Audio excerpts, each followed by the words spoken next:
Yes, and just want to welcome to the 100% Spa Show on slrradio.co.uk. And today is the first day of 2018, and I just want to wish everyone happy Imani, which is Kwanzaa Day as well, and also happy New Year, and also happy Haitian Revolution Day as well.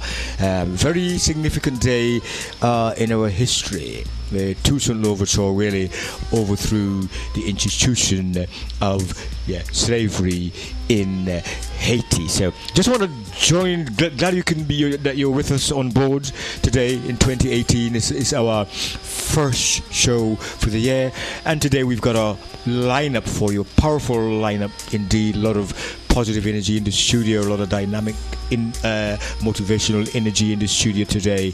Very powerful today that we've got for you lineup today. I just want to thank Sisayata for covering this evening, or as always, good music with some reasoning and a combination of her thoughts as well. Always a powerful combination with Sister Ayata. So just want to pick up Sister Ayata for who preceded me. Also like to pick up the management and staff of SLR Radio, all of the engineers and everything, the management and those who keep the station going, and of course you, the listeners, because without you there would be no show. So just want to also to thank you for taking your time, and also taking up of your time to support and listen to the station, and also thanking you for your continuing support, and long may it continue in 2018. But right now you're listening to the 100% Spa Show on SLR Radio. If you want to join the conversation today, the number is 07984 931 588. And our studio guest today is no other than we've got Alexander, who is a regular voice on the station, but our special guest tonight is Sulaiman Lee, and he's the dynamic young man I'm talking about. Very inspirational, motivational, political, cultural. I can't probably run out of adjectives to describe Sulaiman. He's got a very powerful story, very powerful and also interesting background, and he's going to be sharing. I'm sure that you will be hearing more of him in time to come. So much, so important. So his actions and his story is so important that it's being documented, because I believe that we have to document our social history, not only for ourselves, not only for the present generations, but for generations to come. Very important that we document our history, our story, our narrative from our perspective, and that we own it as well, in a way. I think that's the way that we can be dynamic this evening. So that's me forgetting to yes, just a little thing. So so we've got Sulaiman Lee here from Black Child Promotions as well, doing all the work. So welcome to the 100% Spa Show, Sulaiman. Are you on there? Are you there? Yes, greetings one and all. Yeah. And a blessed 2018 to all the listeners out there as well. Yeah. Right. So you've got Black Child's Child Promotions. Yeah, Black Child Promotions. Just tell us about we want to know the genesis of that. Mm-hmm. How did you get there? How did you start it? Just give us a little background about the genesis of Black Child Promotions. Well, basically, I've been involved with organisation for a long time.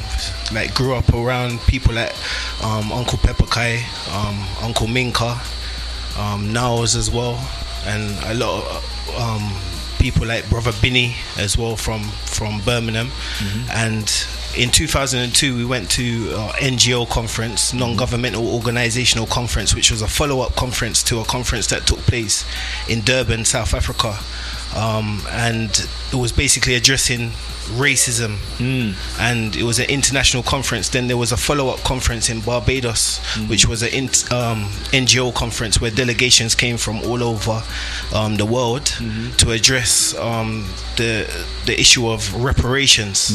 And I was basically given the opportunity to go there by a sister called Sister Esther Stanford. At the time she was with Society of Black Lawyers, and she wanted me to represent on the youth part of the London delegation. There was other people that were on the delegation, including Uncle Pepper Kai. Leo Mohammed was a part of it as well, and many others as well, delegations just, you know, from around the world, but ours consisted of different organizations, even the Hebrew Israelites, Pan-Africanists, you know, Nation of Islam. So, you know, everybody collectively came to basically talk around this issue of reparations. And within that conference, I pledged to basically come into the community and just, you know, contribute in terms of, like, you know, disseminating information on African history, you know, to basically help to, because one thing that came out of the reparations conference was that it isn't a monetary issue initially. It's an issue of self-repair. You understand? Like, reparations means to repair the damage that was done. You understand? Like,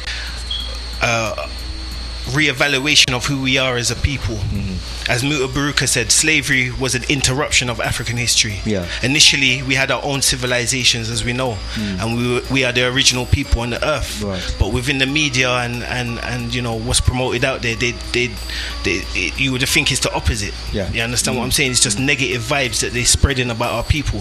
So when I came back, I just said to myself, you know what, any way I can to contribute towards repairing the negative self-image that has been thrust upon us by, you know, white supremacy, I'm going to contribute to just be a soldier, just, you know, in the struggle against this. You understand?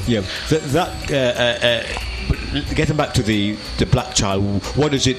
Obviously, going to Barbados with that child. So what I linked up with a brother after that, around 2003, called Mikey, a well-known brother in the community.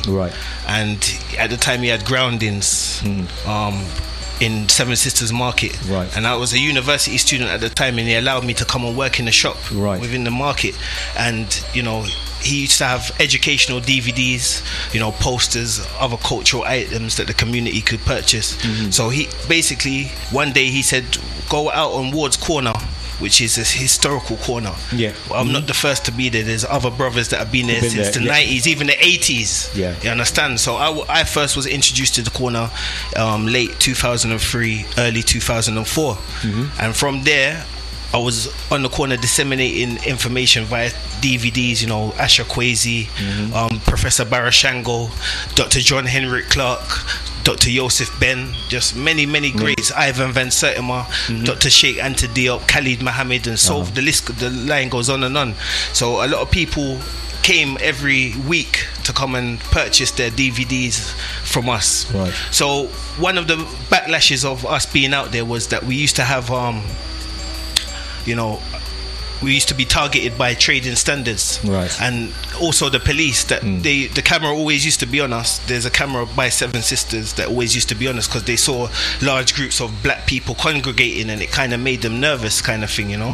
So we've been raided so many times. They used to take away all our DVDs, even though within the copyright restriction legislation, we actually knew Asha Kwesi and a lot of these people. We knew them through organizations bringing them over.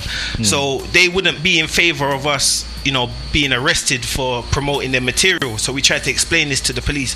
So time and time again, they raided us until we had a discussion with them. One day they came to raid us, and they said, we don't have a problem with you doing the Black History thing, but you have to have original content. You can't have a disc that could be ambiguous. We don't know about the copyright laws and whether you're allowed to do it.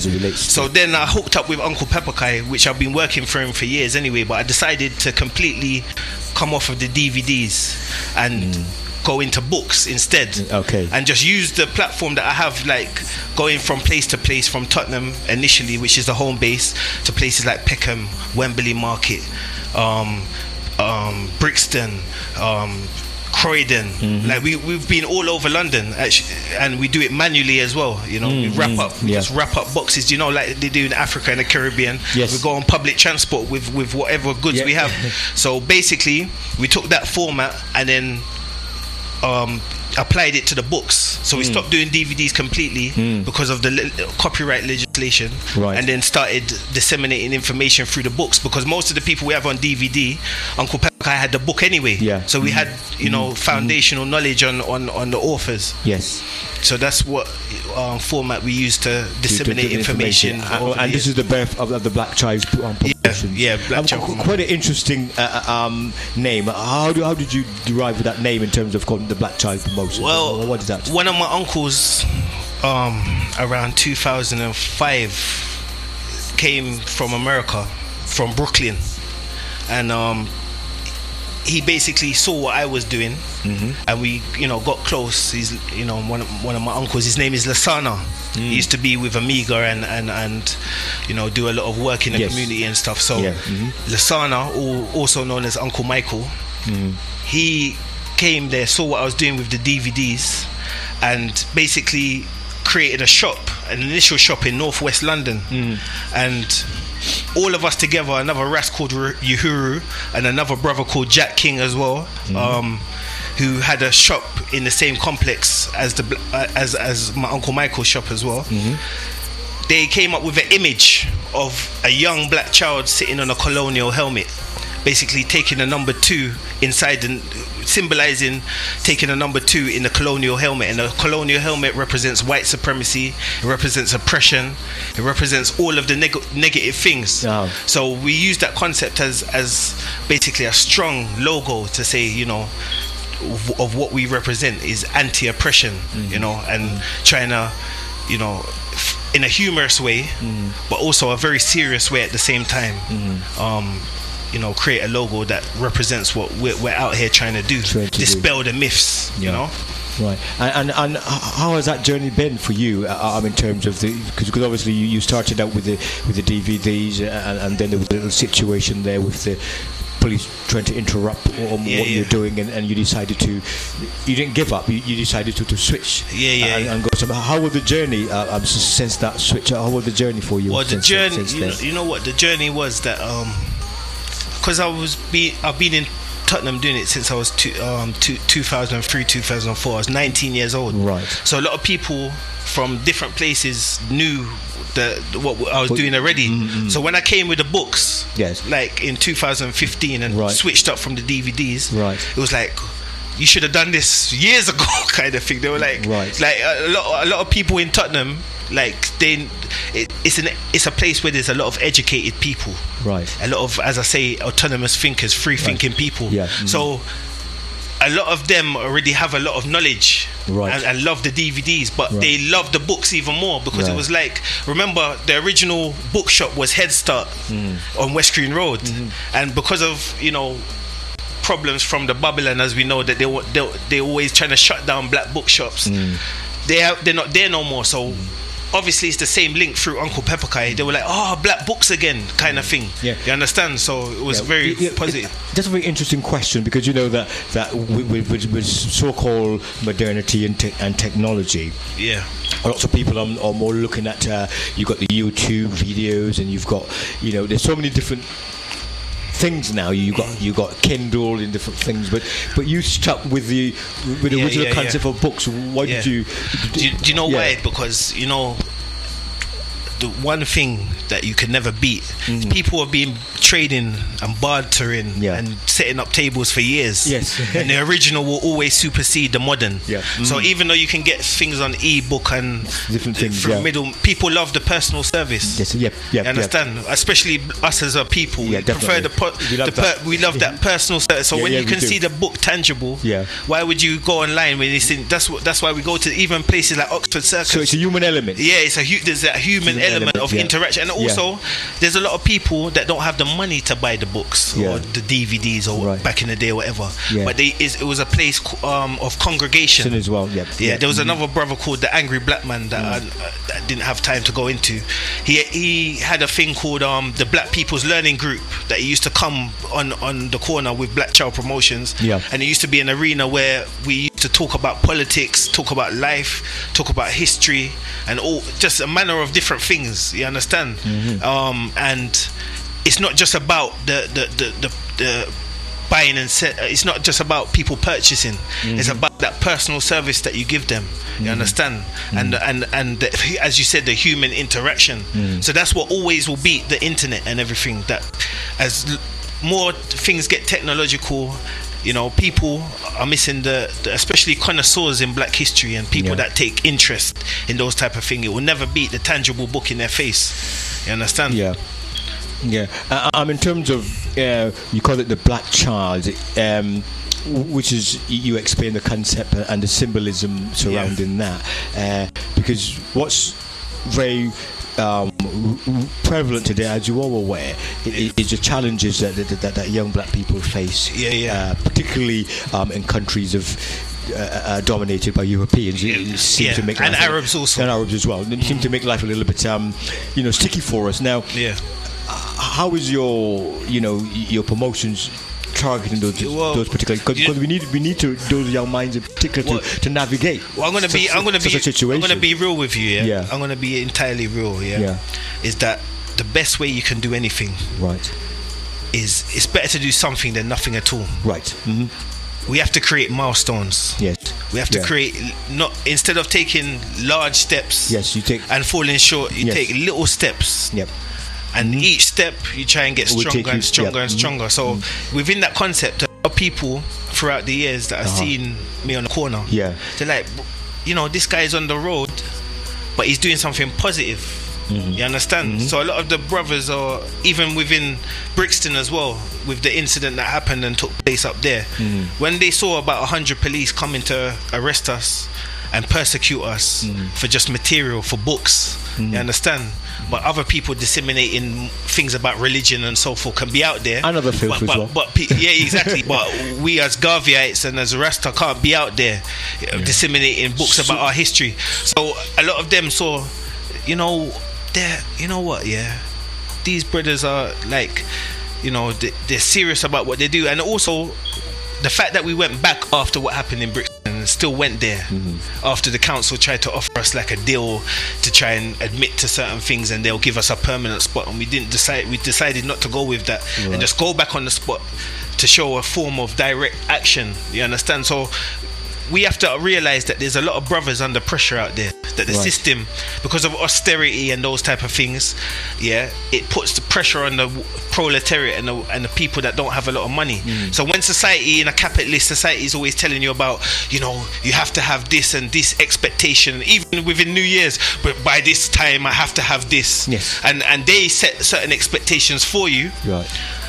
It forces you to go out, and even if you might do it a little the wrong way, you're trying to get what the society is telling you have to get. You understand? So a lot of brothers get caught doing the supposed wrong thing, and still come out and do the same thing. So we got the same concept, we just apply it positively. If the police arrest us for disseminating black history, then we're not going to back down. Even if you arrest us, it's just going to make us even more determined, because we're not even doing anything wrong, and you want to persecute us and arrest us and brutalize us just for trying to do the right thing. You understand? So it doesn't matter what you do as a black man in certain instances, whether you're doing the wrong thing or the right thing, you're being persecuted mainly because you're a young black male.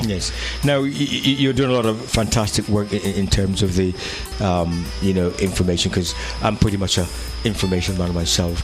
I believe in the in education. When I say education, I'm not talking about the education in the general sense, but education about your entire self, because for me, if you've got the academic education, so to speak, and that has its place, but if you don't have the education of who you are and your place and how to navigate the entire world and its complexities, because the world is a matrix, and you need that different kind of an academic education. Don't quite prepare you for that, how to navigate that, so I'm on board with you in that context, in terms of the type of free-mindedness that you need in order to make certain decisions, because quite often the academic education limits you in terms of how you should think, because it will limit you when I've got to make this decision, and because of the way that how they say you should do it, it will never be done, Yeah. and you will never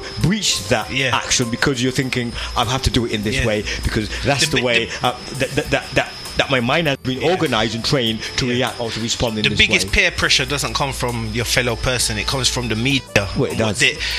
What they present. I listen to rap music, Right. and I'll even tell you because I was listening to one of my artists that I listen to called Nipsey Hussle. Right. Yeah, and he's a hip hop, and sometimes he talks sense. But he's got a new tune out there, and he's using the N word repetitively. So what my question is like to someone like that is that obviously I'm not judging anyone because nobody's perfect. I'm not up here trying to say I'm perfect, but imagine you turn the N word to a C word. The C word we all knew, and instead of at the end of every word saying N, you say C. Right. You don't understand why that? I'm talking about the Yes, I know. exactly. So it's okay. We even allow now other people within other communities to listen to the music and to I use the word. It's one thing to say it to ourselves, right? But when we allow other people to come in, it's a different level. Exactly, and it basically makes a mockery of what our ancestors went through. But doesn't it say where we are as a people exactly, as well? Exactly. That we can know. Exactly. Well, all about documenting because when people are doing great work. And it has to be documented. In my view, it has to be. It has to be not only for today, but for generations and generations to come. And that's called legacy. And this is where ABS comes in. ABS is I can say a media mogul in the making. I'm not sure about that, but yeah. To document the work that you've done on Alexander, I'm going to let you come in a minute. But how does that relationship come about in terms of him coming in to document what you're doing? And because you've been doing it for quite some time, how did that come about? Basically, if I'm being honest, there was a lot of, after the Brixton incident, there was a lot of media interest, right? And there's been interest through schools as well. We went to Church of England school, St. Augustine Church of England High School, and went and taught the children, and about African history during Black History Month. But they said that we couldn't return to do it because it was too deep and it was too serious for the children, and it might be too much for them. And then other people have come, like from outside our communities, that have tried to come and do interviews with us, but it's basically anything too black for them is, so sometimes the lesson we learn is, the point I'm making is that sometimes it's the brother next to you that does the greatest work, that's more talented than all of these other people that you turn a blind eye to. You understand? And basically he approached me and we had a conversation, and it took us like a year to get everything, but it just happened naturally, it's like a spiritual thing, because we said that we said what we wanted to do, had the idea, and it just manifested from word to manifestation. So Alexander Tani is from ABS, Arts Beget Spirit, documenting what I would say, documenting our lives for the present, the past and the future. So Alexander, tell us about this great, because I know that you've been documenting some great people in our community, and I've seen the quality of your work. Tell us a little bit about ABS and also the documentation of Sulaiman Lee. Yes, sir. Where can I start? Obviously, I've been here before. It's been a while actually, so I thought it'd be good to come here in the new year. Obviously, everyone, Happy New Year.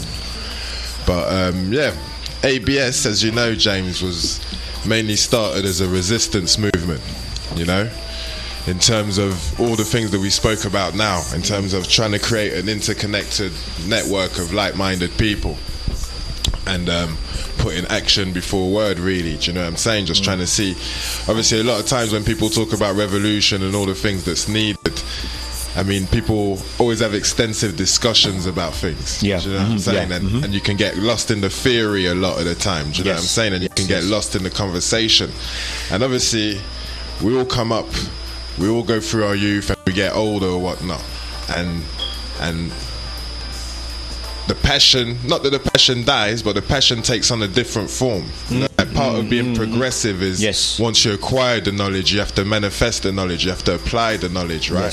That's what wisdom's about, right? So it came to a point in my mind where, obviously, you know me from before, from doing the spoken word thing, me and Brixton for the Haiti thing actually that time, right? And being very vocal and running around town and, do you know what I mean, speaking my piece. And the passion with it. Exactly, right? And that's all good, do you know what I mean? That's where I was young at the time, and you know, I'm still young to an extent, but you know what I mean. I know in that sense. So I just sat down one day and I thought, you know what, how are we actually gonna do this? Like, how can I tangibly actually work something out that's gonna better my position and the position of my community as a whole? Do you know what I'm saying? And bring something forth that we can hold, that generations to come can hold. Do you know what I'm saying? And I was thinking more in terms of infrastructure, and I was looking at every revolution that's ever taken place, or any kind of takeover that's taken place in society, where a country's gone in somewhere and colonized or taken something over, right? And I tried to look at the elements of what it takes to implement an ideology, do you know what I'm saying, and create a society that follows that ideology and everything that comes from it. And the things that I identified is, like we said before, the media. The media, the propaganda that comes from the media, and the content that comes out of the media is designed for you to navigate your moral compass almost. Do you know what I'm saying? To make sure you think a certain way about the world, that you act a certain way, right? That's how any society manifests its ideology, and how it manipulates the minds of the people subconsciously in order to make them behave in the way that they need them to behave. So the first thing I thought is, you know, like not anyone, but any country that's ever gone anywhere, or any person that's ever tried to establish an ideology, whether that be socialism, capitalism, whatever you want to call it, you need a strong propaganda machine. Do you know what I'm saying? And especially with what we're fighting in this world right now. Do you know what I mean? Now we're living in a day and age where we have the internet, where technology's transcended now to the people. Before filmmaking and things like anything, music, everything was analog, right? And it took a whole lot more to be able to produce certain things and put certain things out into the world. It cost a lot more money, and it involved having certain connections and access to certain information. Now that the information spread and the technology's transcended, we're able to go out there and do things for ourselves. So there's no excuse. There's a direct to consumer relationship that we can form and cut out all middlemen. Do you understand what I'm trying to say? So the first step I thought is we need to form a propaganda machine, because don't get it twisted, I make documentaries, but I make propaganda. What I do is designed to manipulate your mind into thinking a certain way, straight up. And I'm not going to hide from that. It's like, people always talking about unbiased on that. Nah, man, we live through this life, we acquire knowledge, we apply it, we stand on one side of the fence or the other. That's what happens when you gain knowledge of something. Do you know what I mean? So I stand by the content that I put out, in the sense that what I'm trying to do. So obviously it works on many levels. It works on, like you said, documenting our existence in terms of an accurate perception of how we're actually living in this time, and what are people actually about. Because if you look at the media and what's put forth out there in terms of the information about us, you'll have us, you almost have you thinking that you're living like a savage. Do you know what I'm saying? And that everyone else, and that's not true, because the majority of the people we know in our community are not savages. Do you know what I'm saying? And you know, there's a lot of businessmen and mostly educated people and strong families. Let's not forget that. Obviously there's ills, but let's not magnify those ills disproportionately to make us think that we ain't what we are. Do you know what I'm saying? So obviously it came from that. Do you know what I'm saying? And from there on, obviously off the back of that, I try to think commercially. You need to have your means of production, right? Like in any society or any capitalist society, you need to have control of the means of production. When you have controls of the means of production, you can cut out the middlemen. Do you understand what I'm trying to say? You can do for self. And that's another aspect of why we did what we're attempting to do, is that being an artist and having to deal with different platforms and different middlemen and people whose opinions I don't really respect, you know what I'm saying, but at the same time they have access, and you have to sweeten them up or appeal to them in a certain way in order, do you know what I mean? And I've got too much pride as a man after a point, not even after a point, from the get-go, do you know what I'm saying, to come and, do you know, I'm a person that I deal with content, value of what you do. Forget who you are, forget how you present yourself to me, let me see the goods, do you know what I'm saying? I feel that's how everyone should be judged touched upon. Do you know what I'm saying? And I felt in certain situation people have got the goods, but because we ain't filtering through the right channels or approaching the situation with the right personality, attitude, colour or creed, we ain't gonna get through. Do you know what I'm saying? So in that sense I said, you know, forget that. Do you know what I mean? Forget knocking on someone's door. Do you know what I'm saying? Begging them for something. Do you know what I'm saying? And then it's like, do you know what I mean? And I thought, create my own, because the only other option is I'm gonna kick down the door and I'm gonna come through bursting. Do you know what I'm saying? And then what happens? Do you know what I mean? So I said, you know, hold that, innit? You lot can hold your yard. I'm gonna go build my own yard for my people, and we can build our own village. And even if there's only 5 men in this whole village and this whole platform, we'll die 5 free men. It doesn't matter. Do you understand what I'm trying to say? It really doesn't. So at that stage, that's what it was about. So like I said, off having Art Beget Spirit as the broadcasting platform, the propaganda machine, we went into creating ABS Media, which is the creative agency where we offer video production and digital design services, right? So we can do all branding, all commercial video, all types of stuff, right? Do you know what I'm saying? And off the back of that, we've recently registered a CIC, a community interest company called ABS Academy, because the third side of the revolution, after you got the propaganda, the means of production, you need an education system. Once you got all 3 of those things, you can start affecting the physical space. Do you know what I'm saying? So what we've been doing basically in the past 3-4 years is just getting everything in order, the structure of everything in order, putting out content so you know where the ideology is at. So that's the background in not so many words, but so many words, right?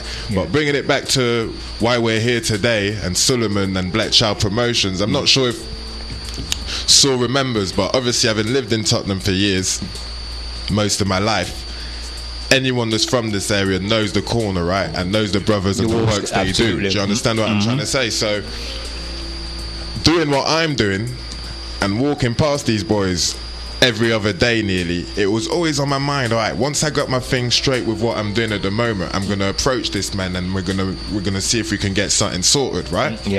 Now one day, out of all places, I was one of the ABS brothers' house in Tooting. And I was coming back with my other ABS brother, and we just jumped on the train, just happened to jump on the train, and literally I just walked into the carriage. This is Tooting Beck Station. I walked into the carriage and I've seen you just sat there. And I think that night you was coming back from seeing your dad in a hospital or something like that. And we started conversing and just discussing the idea then. And then we exchanged our details, and boom, told him I was going to be in touch, type of thing. Now about a week later, or maybe 2 weeks later, not even, I saw the incident that happened in Brixton online, because obviously there was video footage of that. I saw a quick 10-second clip somewhere one day, and then I jumped on the train and I come out of the station and I saw you straight, and I think you just come out of Brixton station that day. Do you know what I'm saying? So the coincidence, like, everything was just like, do you know what I mean? Everything just kind of aligned, kind of thing. Do you know what I'm saying? So after that, we shot the interview. This must have been November 2016. We shot the interview at the Mart Centre on Tottenham High Road. Anyone that's familiar with the Mart Centre? 3668 Tottenham High Road. And we did that now, and obviously it's a process. Everything's a process in life, as you know, James, especially if you're trying to work for quality goods. Do you know what I'm saying? So boom. So after the few months after the months after shooting the interview, went through the process of sorting out the content, editing the content, and then come summer now we started going out. First place we hit was Oxford Circus, then we hit Brixton Reparation March, then we hit Tottenham, and obviously after that we went back to the Mart, but we also did the Libya march, the Libya protest. So and everything just basically compiled into a short documentary now, a 20-minute long short documentary about the history of Black Child Promotions and how the whole thing came about, basically. And it's out today. And it's officially out today, and you can tell the listeners about how if they want to watch it. Well, right now, if you want to watch it live right now, if you want to watch it, the best thing for you to do is to go to YouTube, right, and type in Sulaiman Lee, which is SULAIMANLEE. Black Child Promotions. So that's Black Child Promotions. I trust that you know how to spell that. Type in Sulaiman Lee Black Child Promotions into the YouTube search, and it will come up. The link literally went up less than an hour ago.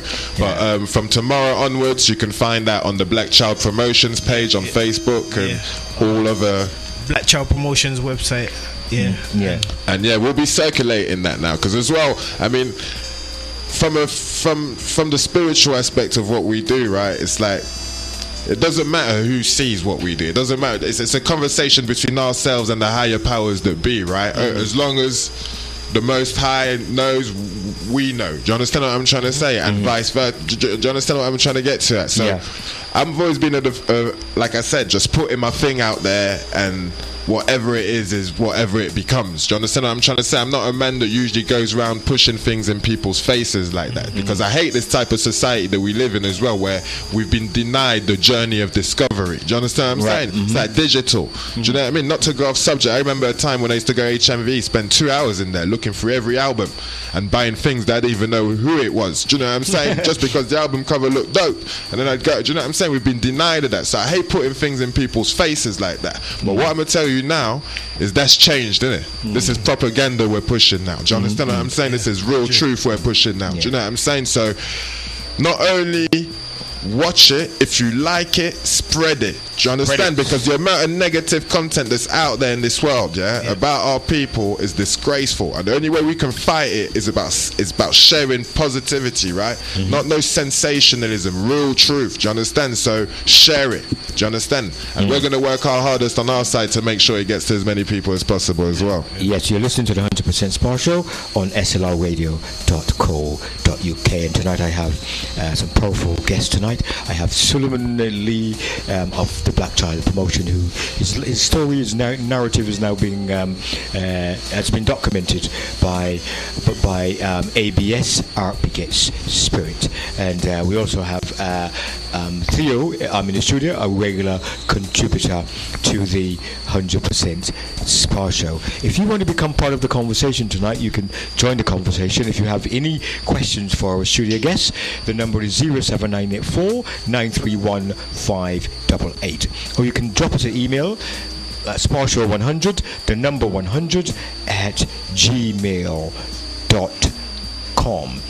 Now, getting back to the Sulaiman, obviously you went to the trip, the NGO trip in Barbados about reparations, and that caused quite a stir in so many ways, both globally and here in London, in the Caribbean. It had governments there talking, organizations talking, and those who were for, against, some of those who were a bit ambivalent about it. There was all kinds of reactions to it, because it did gain attention because it was sponsored by the UN and all of that, and there was lots of, like I said, lots of different responses to the reparations movement. And why do you think that it is so important?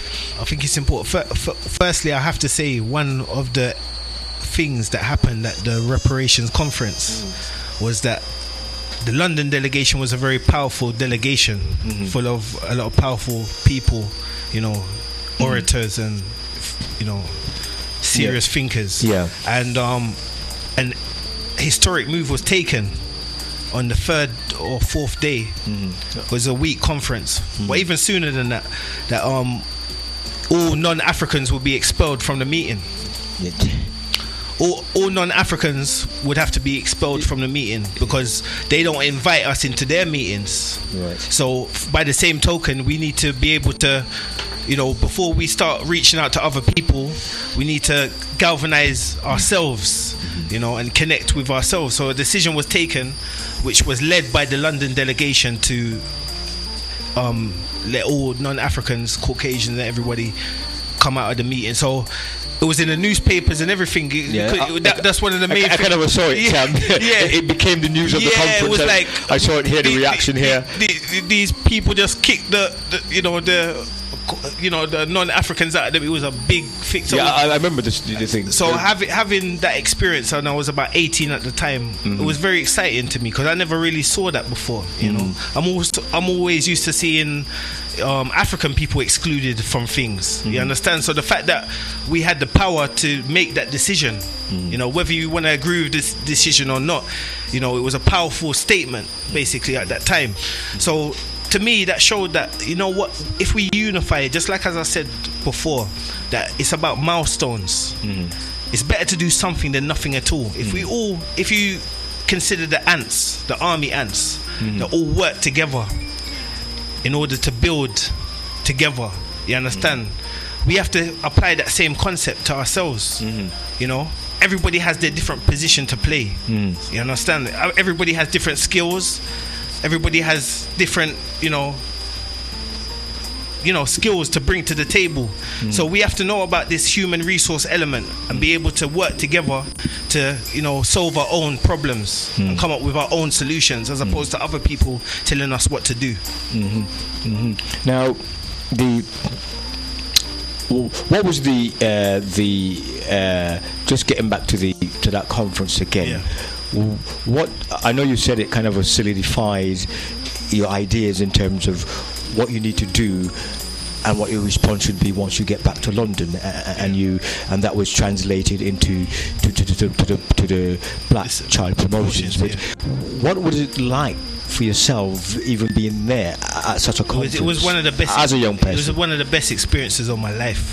To tell you the truth, that was one of the best experiences that I'll never ever forget it, because it was a place where you had delegations from Zimbabwe. You understand? So we were getting insight into what was happening in Zimbabwe and the true story of, with all this thing about Robert Mugabe. Robert Mugabe is one of the most powerful contemporary African leaders. We have to understand that that this man, all of the negative information that we were receiving about Robert Mugabe, the delegation of Zimbabwe would be able to tell you the whole rundown of everything.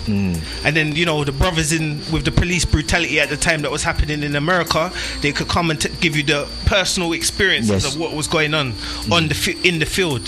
Same with us in London. A lot of the delegations from people within the delegation in London could share. So it was a place where Africans from all over the planet could come together and share their experiences and build together. You understand? And that is basically the message that Garvey was trying to push forward, that Africa for Africans at home and abroad, us in the diaspora and Africans on the continent as well.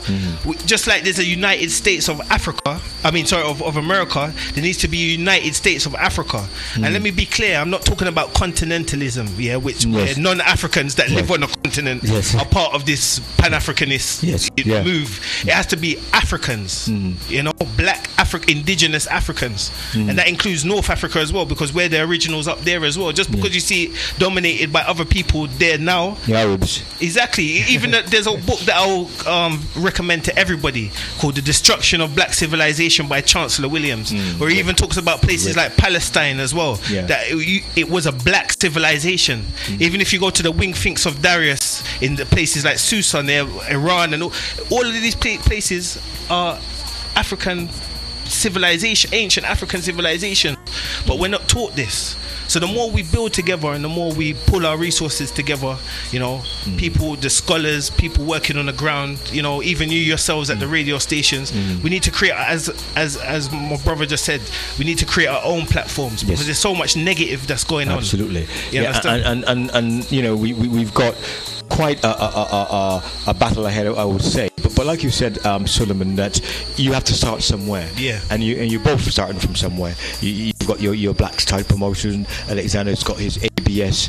I'm here doing my little drop in the ocean, as I call it. But all those drops come together to make an ocean. Exactly. You see what I mean? So, and that's the way that we do it. We have to connect as well, because there's no point everybody saying, I'm in that corner doing my thing, and you're over there doing my thing, and we're not definitely connecting to create that high dynamic, that synergy. Let's take this call and see what this call is. Greetings, hello, good evening, 100% Sport Show. Greetings, good evening, Buzzing B. Yes, good evening.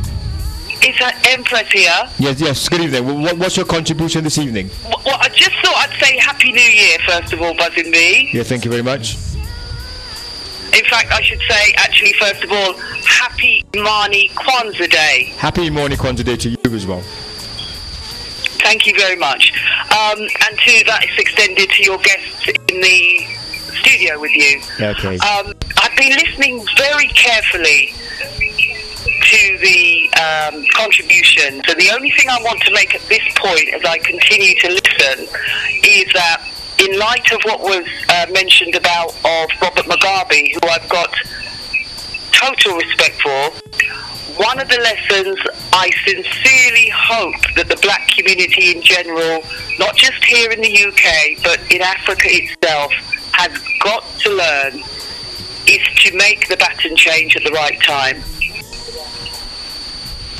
And what is the right when would you say is the right time? It's a bit of a abstract there. Well, I think I tried to talk about this when I was the guest in your studio on the 25th of December 2017. I think probably a man of his caliber, perhaps at 80, should have considered passing on his power in government to the next cadre, to the next leadership that was ready and able. And he himself, even if he did not want to retire immediately, could have then continued into a council of elders that would always be there to guide and ensure that whoever was taking over the leadership was still able to return to President Mugabe for necessary advice, guidance and information. Okay. All right. You've made your point there quite clear, and the guests in the studio can hear you, and I will leave it to them to respond. Just one other point I'd like to make, if you don't mind, if there's time. Okay. Yeah, is the issue around mixed. I've got just thinking about it gets me quite emotional.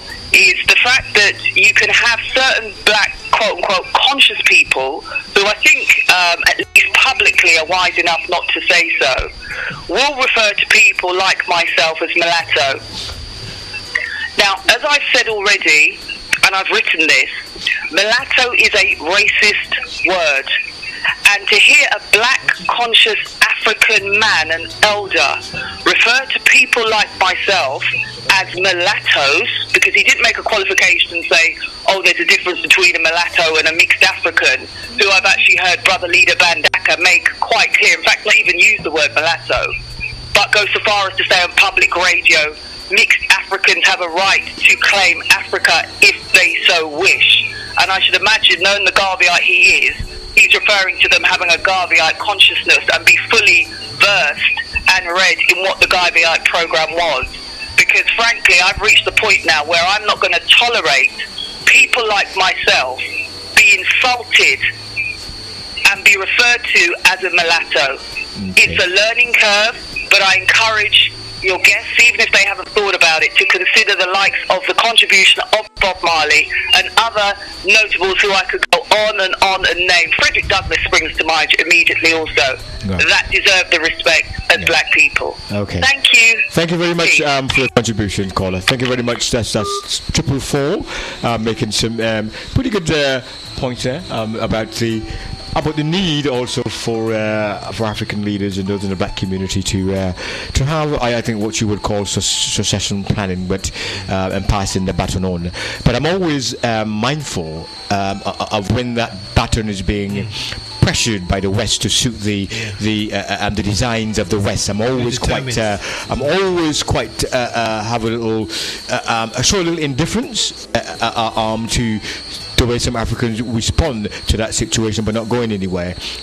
When the West decides, when the Western government decides that, okay, you're not doing what we want or in our favour, so therefore they will bring the sanctions, stir up the people against the person, and they said, look, you see, he's starving the people in Zimbabwe, or he's doing that. That has always been the strategy in the matrix in which we live. I think Sulaiman wants to come in there. One thing that was mentioned earlier is legacy.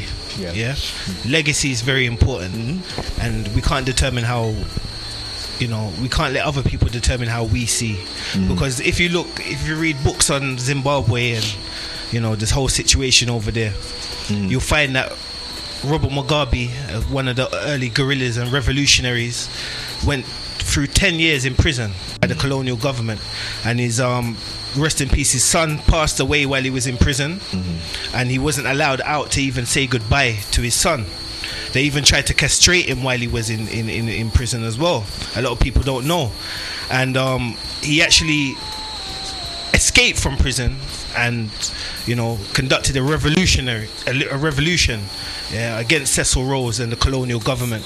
And in that, there was a Lancaster House Agreement where the European powers of that time said that after a certain period of time, that the land will be returned to the indigenous people of Zimbabwe, and even within that stipulated that the European farmers that had colonized and came as colonial powers will be compensated for their loss of earnings or whatever. So we have to know also that under the Tony Blair government, the same Tony Blair government where Bernie Grant came to the House of Parliament in full African suit and talked about reparations, and he refused to give an apology for the acts of slavery and called it unfortunate, but refused to give it an apology. Under that same government, he also refused to uphold the Lancaster House Agreement, which was an agreement that was constructed by Europeans. So he refused to compensate the white farmers for their loss of earnings. Yes. So Robert Mugabe and the ANC revolutionary movement had no choice but to move and recapture the land. And one thing, not taking anything away from Nelson Mandela, just to close on this point, is that one thing that Robert Mugabe said is that, and I'm not disrespecting Nelson Mandela, he said Nelson Mandela left his people with poems, I left my people with land. And we almost remember the great contribution of the Honourable Robert Mugabe. Absolutely, and put it into context as well, in terms of what he done. So people always think that there is a case for, in terms of the passing on the baton, so to speak, particularly in the democratic context, but that doesn't always work at all, because the democratic context only comes into play forcefully when it suits the West, because they will tolerate what they see as dictatorship, whatever term they have for these different system of governing. They will tolerate them as long as it's serving their purpose. So to me, the democratic thing is just a red herring, to be honest with you. In lots of different ways it is. It's not really, and I'm sure that there's a lot to be said about what the different system bring and what they don't bring, and how they work, and what best serve the interests of the people. But perhaps that's a argument for another day. If you want to contribute to the show, the 100% Sport Show here on SLR Radio, the number is 07984 931 588, or you can drop us an email, sportshow100, the number 100 at gmail.com. And I've got some illustrious guests in the studio tonight. I've got Sulaiman Lee from Black Child's Promotion. I've got Alexander Tani from ABS, Beget Spirit, and I've got Theo, a regular contributor here waiting in the wings. And at the backdrop of all of this, could not have chosen a better day to launch this particular documentary of Sulaiman Lee and his powerful motivating narrative. Because today is also Haitian independence, it's Haitian revolution. Day to day, and it was a revolution that for me is one of the revolutions that really grips me more than any others. It's definitely because it's so gripping, because of the nature of what it was, of people enslaved, and to me it's an epitome of what needs to be done if we ought to overthrow anything. And people look at the Haitian revolution, and some might look at Haiti today and say, but look at the state, of it, and they are quite happy with their little colonial mindset. And but there's a reason, obviously. Absolutely, the reason for that, and the wider reason. What they never look at is the wider reason, because the West made sure that we're going to teach these Haitians lessons that they're never going to, in the same way that they blockade Robert Mugabe. It's interesting to see how much pressure they still put on Haiti till this day. Yeah. Even today, and it shows how much of how that scarred them. Yes. Do you know what I'm saying? Yes. It's such a small place. Yes. Do you know what I'm saying? Yes. That you would still go out of your way to make life hard for those people. even today, because the Haitians still have to pay. And it puts, and then it obviously, I mean, not that we need any further confirmation, but it puts all of us into the perspective of how, do you know what I'm saying? How these people view us, basically. Yep. Yeah, and it was, to teach us a lesson as well. Like, don't even try to attempt, as if to say, this is what will happen to you. Yeah. If you try anything, if you dare. try anything. But for me, that represents the epitome of if we're going to achieve anything, the amount of sacrifice and determination and the blood and the sweat and the tears, and sometimes in some cases even death. Because it wasn't a pretty picture. Because the situation for the Haitians were not a pretty picture either. Because I remember I was discussing this with someone, and when I said to them over 20,000 French people were killed, that he just slaughtered man, woman and child, the person looked almost like, like he was some savage or something. But not put into context the savagery that was also perpetrated on the Africans that were there. They seemed to even spare not a thought for that, but it seems to have some little feeling departmentalized in their head to find a little compassion as to why he had to kill 20,000 people, white, French people, both man, woman and child. But when I said to him, well, they said to me, why the children? I said, because those children would have grown up to enslave the future generations. Khalid Mohammed said it as well. They would have done that. So he did that, and it wasn't pretty. Neither side was pretty, but for me, it was not even about the killing. It was more about the cacophony of the freedom. That, someone who is almost caged, and to burst that freedom, for me, that was more what I was concentrating on, as opposed to how he did it. How he did it is inconsequential. It's definitely the level of resistance as well, because France wasn't the only country that came at them. Do you know what I'm saying? And absolutely, and the way they fended everyone off is just, astounding. It's actually outstanding. It's astounding. As far as I'm concerned, like, Haiti is Mecca for black people. It should be. Yes, it should be. And it's like, if you don't know about Haiti, you need to get to know. Yes, like, really.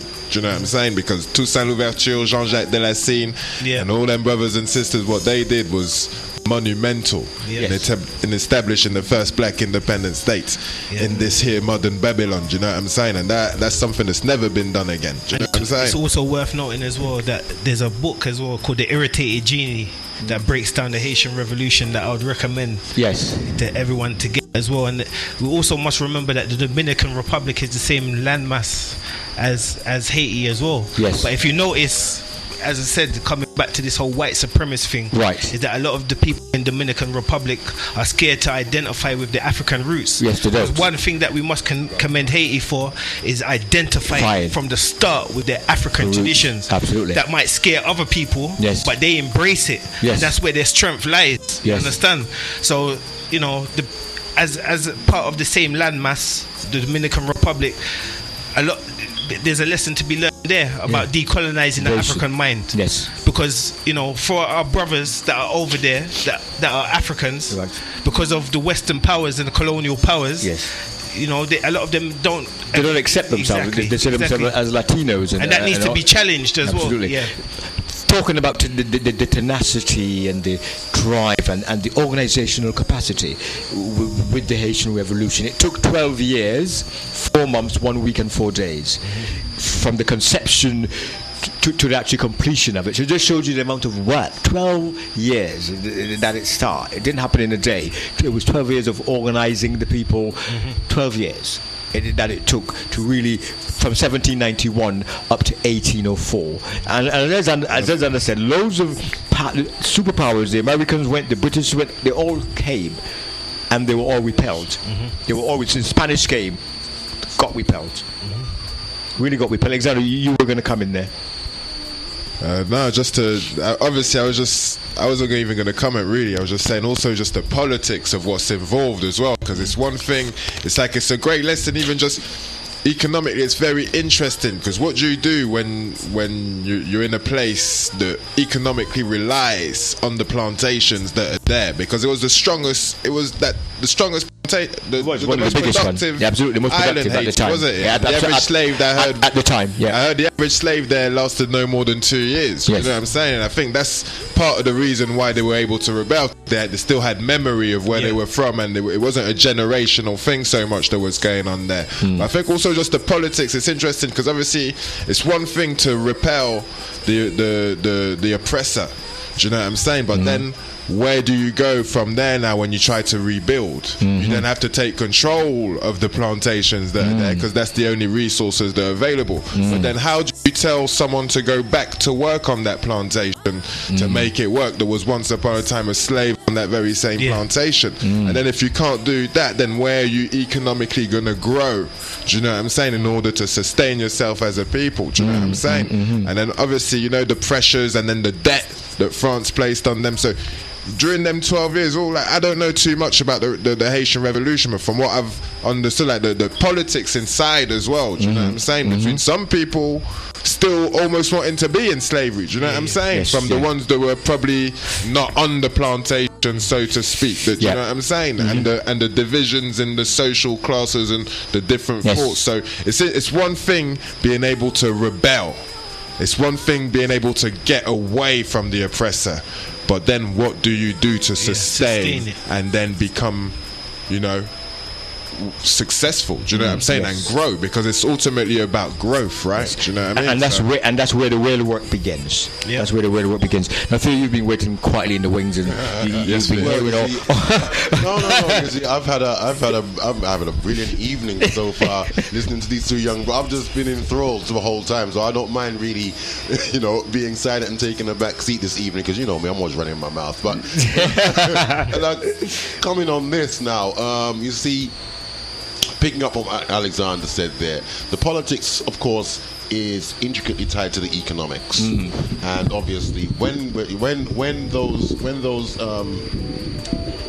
plantations, you know, which thrived off the enslavement of African people, were flourishing, were in full flourish, a lot of these colonial powers became very, very wealthy.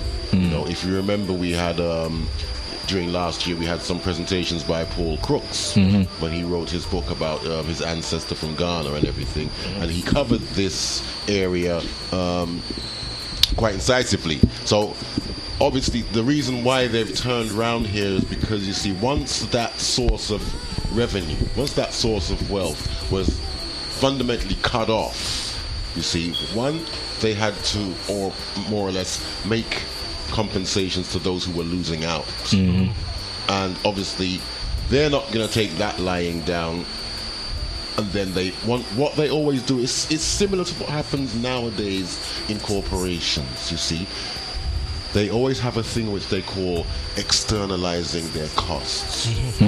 So they like to pass off the things that are going to interrupt the flow of revenue into their coffers to others, you see, and that is what they always do. So then the whole idea of repeatedly and consistently and persistently punishing Haiti is a direct result of that same mentality that which is part and parcel of even today's corporate structure. You see, it's an ongoing thing that remains. Of course, the struggle and the revolutionary process in Haiti took that long because obviously these people were aware of what was going to be the consequences of losing that. You see, revolutions are made bloody not necessarily by the act of those who are doing the revolutionary process, but those who are resisting it. And in that case, those who are resisting it are those who call themselves the powers. And it's the bloodshed that is what comes about through them trying to quell what is, you know, really the rightful balance of the world taking place. Yes, exactly. So, but a lot of people quite often don't seem to understand what you just explained in terms of when revolutions comes, and people think that it's going to be, they want it to be bloodless, and they because you look at when you read. Now, the way it's documented by the Europeans, they see it as they call it the massacre of the French, rather than the Haitian people resisting. So, and you know, sorry to interject as well. What's interesting as well is that at the time France was going through their own revolution in 1789, round about the same time, right? And so obviously they were going for liberty, fraternity, equality. That's what they were pushing for. So at the start, they were supporting the Haitian Revolution, and they even made Toussaint Louverture, gave him a title in their army. So when France went broke, and they tried to come back for Haiti, Toussaint Louverture thought that he could somehow speak to them on some type of level because he was a general in their army. And what did they do? They imprisoned him, right? And then when they came back for Haiti, that's when Jean-Jacques de Lassine had to burn up the land and make sure all of them got massacred, right? And that's another important lesson to understand in that sense, right? Do you know what I'm saying? There's many different ways in which the power can suck in the revolution and own it themselves and make it appear something that it's not necessary to be. Do you know what I'm saying? And then if we talk about Mugabe, we got to speak about Gaddafi as well. Do you understand what I'm trying to say? And how they went and moved on that. Do you know what I mean? So I mean, yeah, history repeats itself in that sense, man. Yeah, absolutely, and it's just the importance of moving on in terms of the Cultural Revolution. But obviously, we need, for me, a continuing revolution of sorts in terms of Alexander, what you're trying to do in terms of creating our own propaganda, because people don't understand the importance. I said to people, propaganda is not negative. It is not, because the minute they hear the word propaganda, they put it in the context that it is information that is not, should not be listened to, or has little or no value. But the propaganda has value to the audience to which it's being projected to, because when all the look at how the propaganda in the West is working, and it's working quite effectively, absolutely effectively.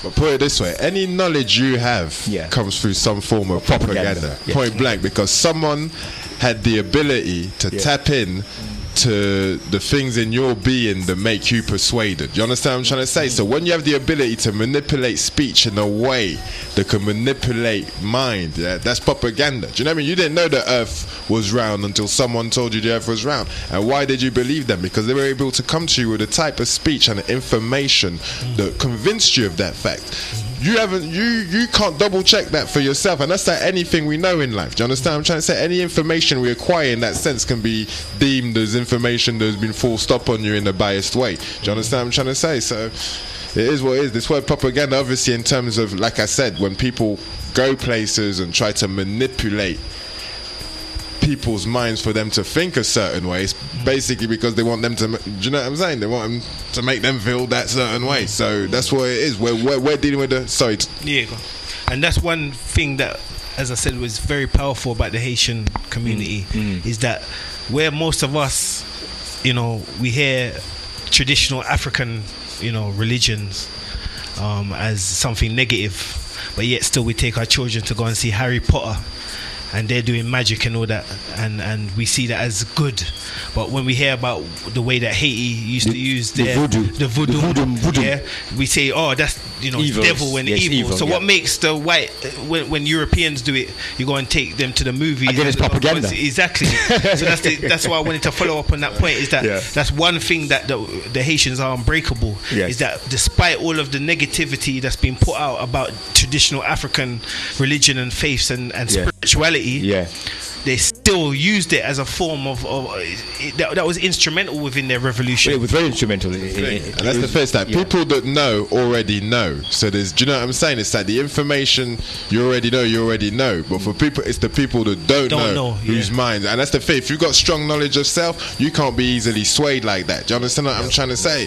So it's like the documentaries we make, like to people that's already in that kind of way of thinking, this ain't nothing new, this ain't nothing amazing we're saying to them. Do you know what I'm saying? But for someone that's not in that way of thought, we're doing our best to manipulate your mind into thinking this way, because this is the thing as well. It's like we have to be able to step out of our own communities and able to go out into next communities and acquire. That's the only way we can build economically. It's one thing having the ability to keep money in our own community and have small businesses that cater for our needs. Of course, that's all great, but you have to have the ability to come out of your own community and capitalize on other people's stuff as well. That's the only way you can grow, like there's no other way about it. capitalism can be seen as a nasty word, but at the same time, it's the truth of human existence. Exactly. We had to capitalize on our environment to survive. We had to figure that, hold on, I ain't got to go out hunting all day, or send this, or have my, or the woman might not need to go and forage, or whatever it is. Once I figure out I can plant a seed, or I can breed two animals and make them breed,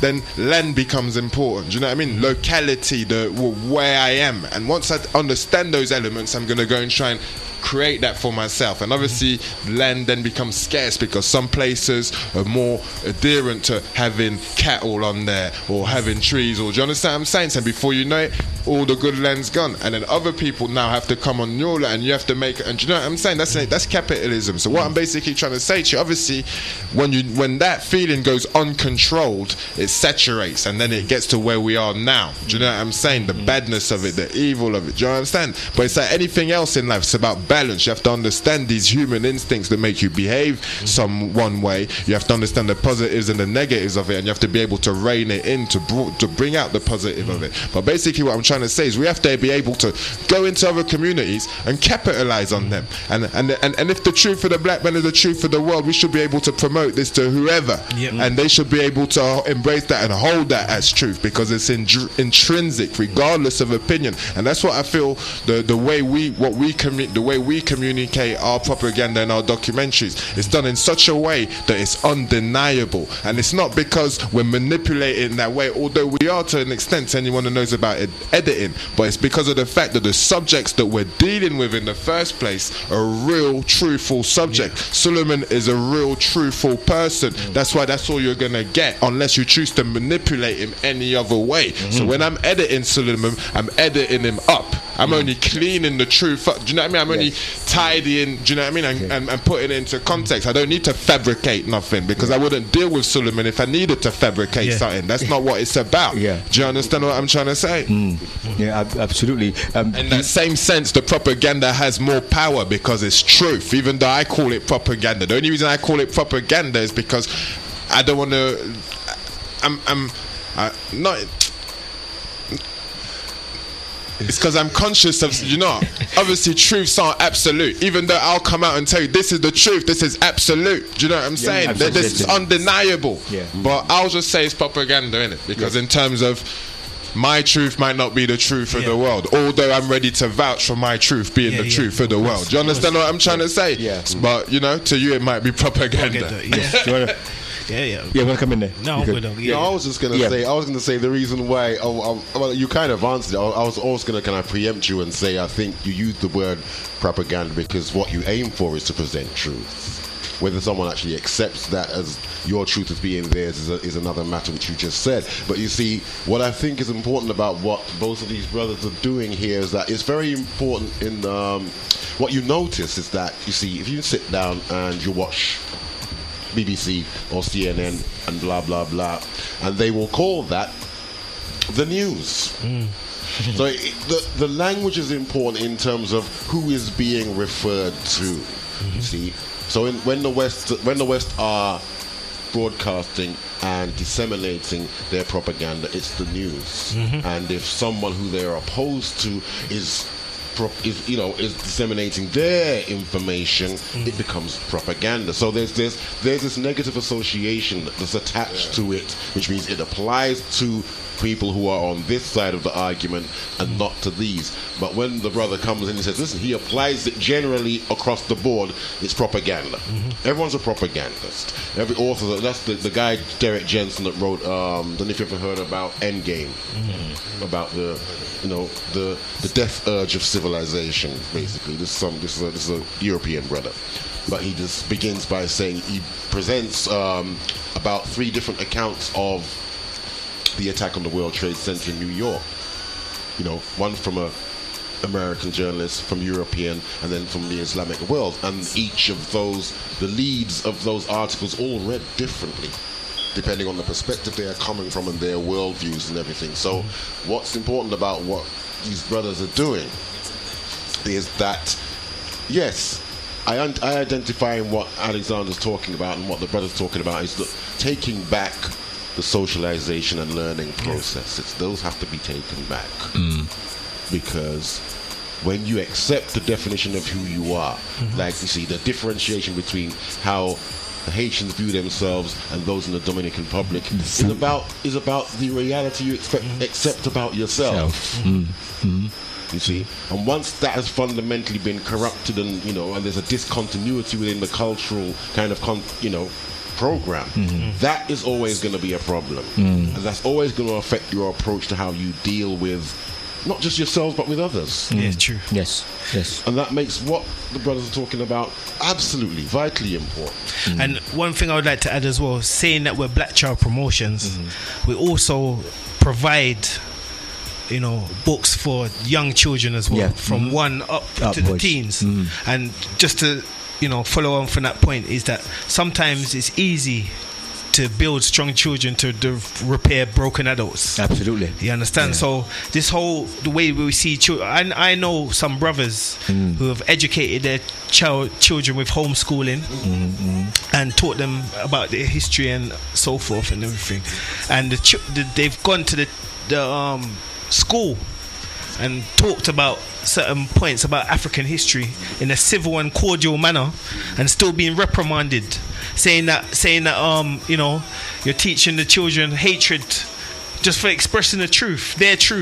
You understand? But it comes back to what Alexander said as well. Exactly. The propaganda, because you're not teaching their propaganda. It's not what they want, because they want this idea about the inclusivity and stuff, and you know what that means. It's about maintaining the status quo in the way that they want to do it. They don't want you to reflect your way, or even to tell your narrative. And that's the thing as well. That's something that you can't just simply resist. That's the point I'm trying to make. It's something that you can't just simply resist. It's something you have to actively attack. Yes. Do you know what I'm saying? By creating your own and forcing that. Do you understand what I'm trying to say? And that's like I was saying before, it's about you put it out and now. It's like we have to force this propaganda now. Do you understand what I'm trying to say? It's like I can stand by this Sulaiman piece and say, you know what, I'll stand by it. Do you understand? You can show it to any kid, do you know what I mean? All the truth that are in it, it's undeniable. Do you understand? So therefore, we have to push it out there. Do you understand what I'm trying to say? Because obviously we got to take back control of how we reflect ourselves to each other. Do you understand? So it's important to go out and just make sure that this gets out to where it needs to be. Sorry, Buzzingby, just to add, to add there, you see, I'm just as it's going along, we're still thinking about it. See, the propaganda element, you can't overemphasize the crucial nature of it, because you see, what the other aspect I thought of was that you see, the images, what people say and what they do are driven by, for the most part, the images that people dwell upon. So what these brothers are doing here is when you're creating that imagery, when the man talks about his editorial process, that is something that you're subjected to on a day in, day out basis. And when you don't have a strong resolve in who you are, things can slip past the goalie, as they like to say, and right into the subconsciousness of yourself, and have you doing things without even recognizing the volition behind what you're doing. So there has to be a great care taken, and it's good to have brothers like these who recognize that process and can get right in the middle of it, for a purpose that's designed to be awakened. Absolutely. Do you want to come in there? Yeah. So very much an important thing that you guys are doing in terms of telling our own stories, our own narrative, and our own perspectives in the way that we see fit. I think it's very critical to, as I was having a conversation with Alexander even before the show a couple of days ago about recording that social history, and I was almost in panic mode for a very long time about not recording our social history and what's happening, particularly in our immediate environment, because for generations to come there might not be none left. We've just got a little snippet, of what our story and what has happened, and but in today's, in the context in where we are now, like your story now, your narrative could be in 20 years a powerful tool to be used for young children. It could be used for a lesson somewhere. It could be filmed. It could be watched somewhere in a cinema somewhere. To not only to educate, but to motivate people to not only to do things, but to understand who they are, and sometimes what it takes. What it takes to be who you are. Because some people say, "Well, I know who I am," but they don't look at the what it takes to be. And for me, just to be just doesn't mean it's something that has to be sustained, because you get the constant propaganda. It's every day. The attack on who you are, it's non-stop. So like Alexander said, there has to be, I believe, like Alexander, not just in resisting and waving a placard, direct action. And it could be direct action through actually responding to it by producing your own.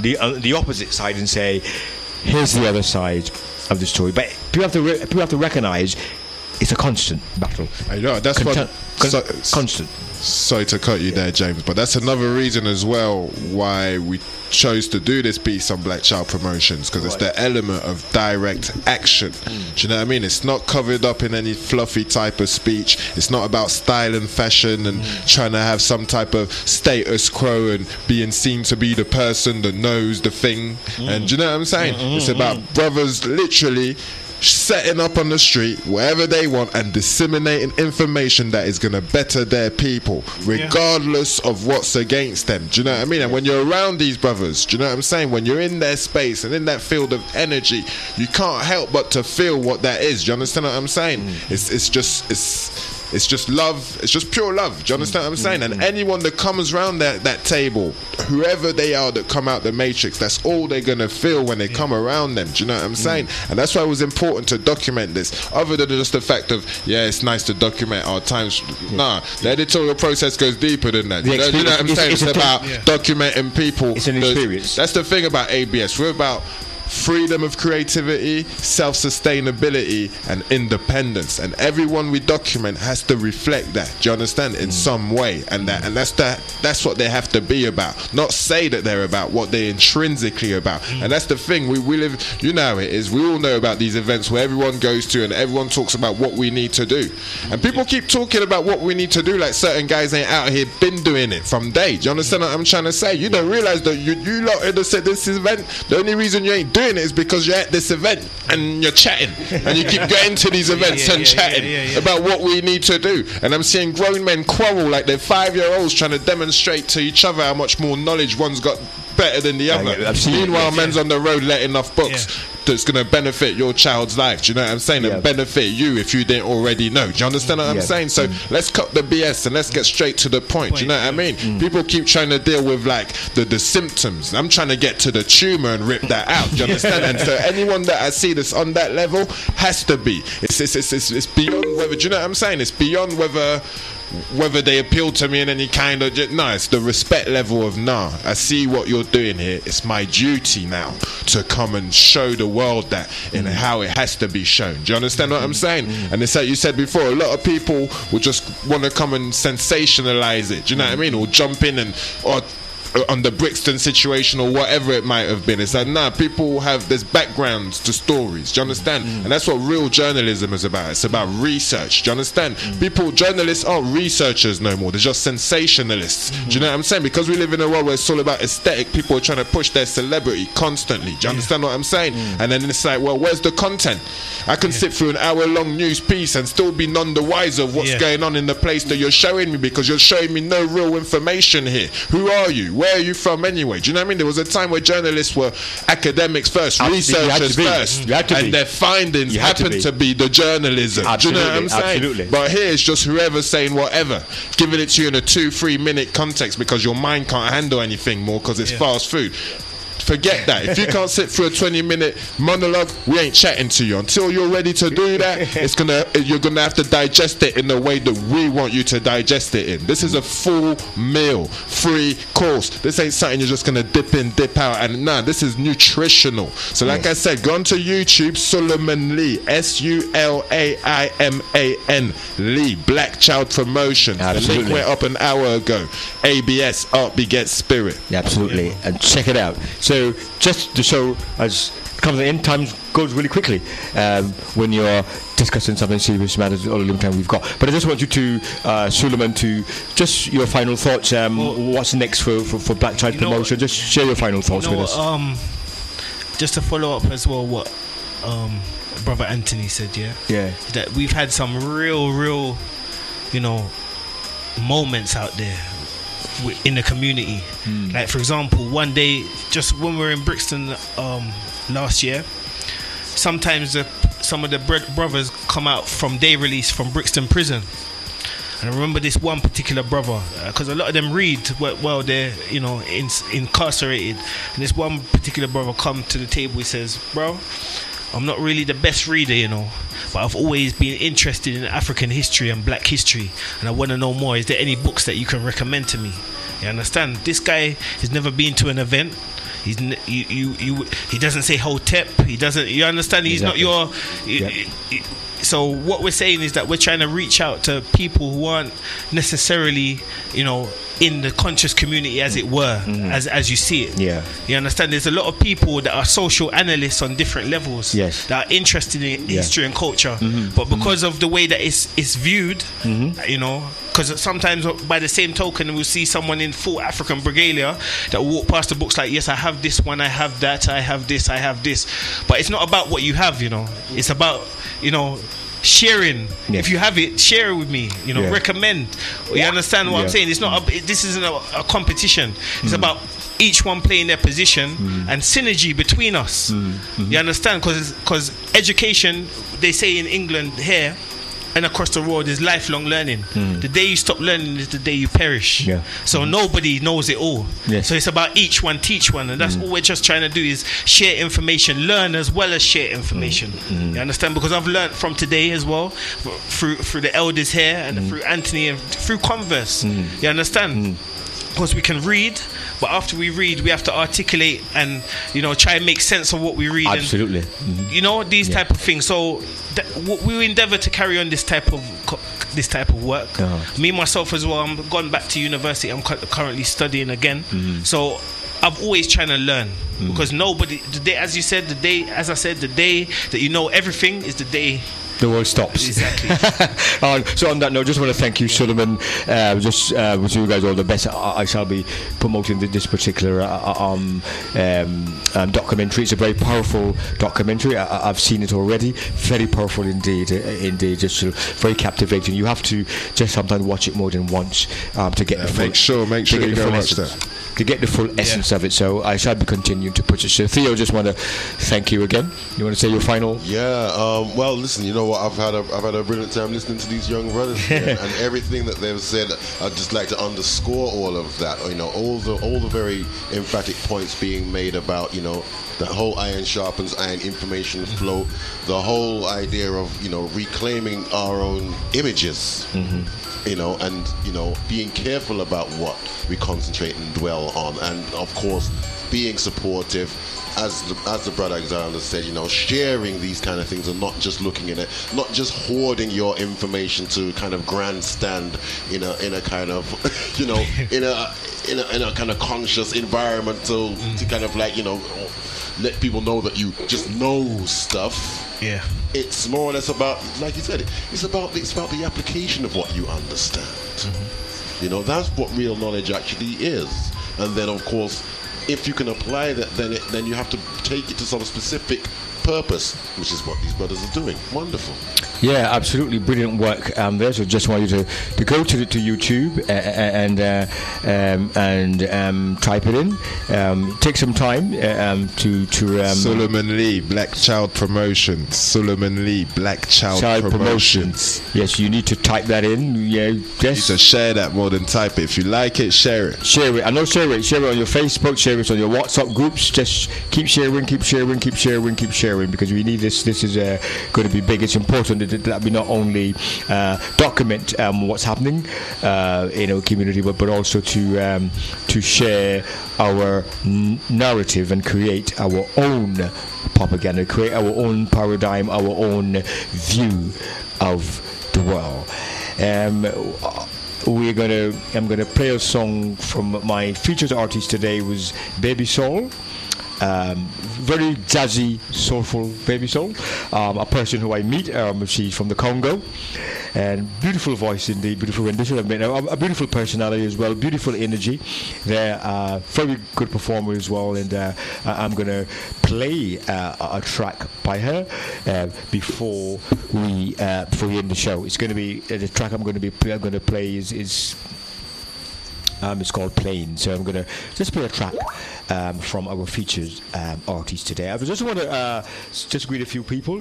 Just wear diamond there in Wallington. I know you're hooked on. Queen Alpha May, Benji. Just my brothers, my twin brothers. Just want to wish you. It's your birthday today, the 1st of January. I just want to wish you a happy birthday, and may you continue to live in health and wealth and prosperity. And also to big up to Uptown Cuisine. There was hosted a New Year's celebration last night to Jeffrey there, and what a wonderful time we had there. Yes, last night.